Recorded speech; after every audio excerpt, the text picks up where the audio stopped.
Hello and welcome to another edition of Mailbag.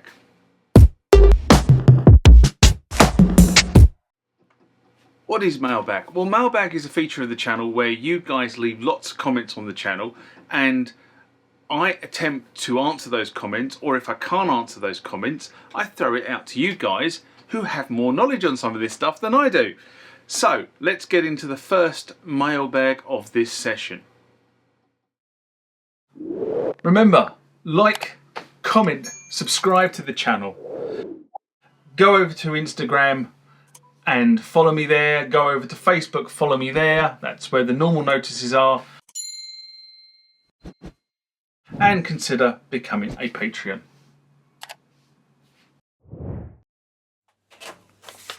Next comment or question comes from 5-Star Studio. Writes, hi there. Actually, what is it? I don't know what this is in response to, because like a plonker, I haven't written down what video it's in response to. So we'll just have to wing this one, I suppose. Anyway, hi there. Thanks for posting this very helpful video. On my unit, I'm unable to save, copy or delete any patterns.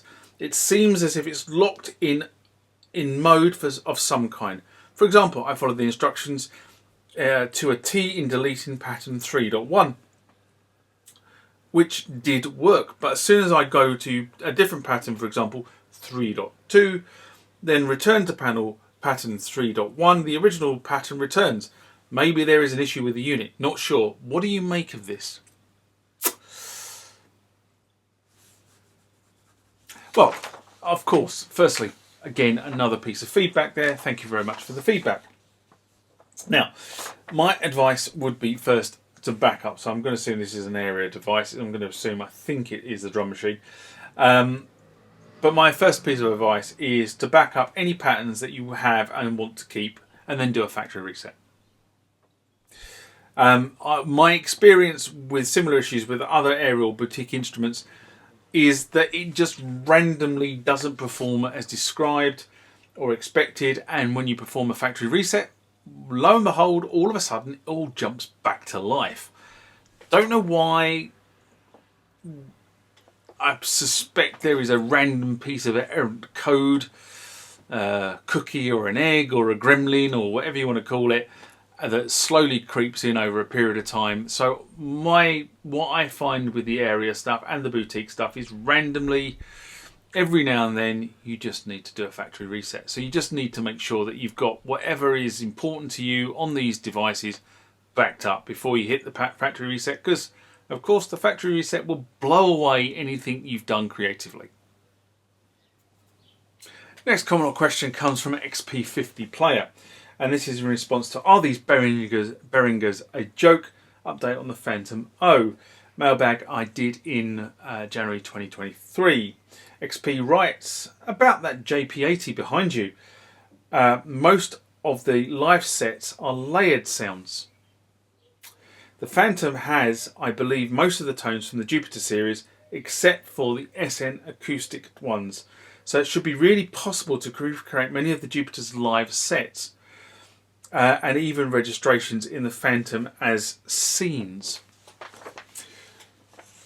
I love my Jupiter 80. I have to be honest and say there are some synths that I bought brand new and I've never regretted buying. Jupiter 80 is one of those. Kronos is another. Never regretted buying those brand new.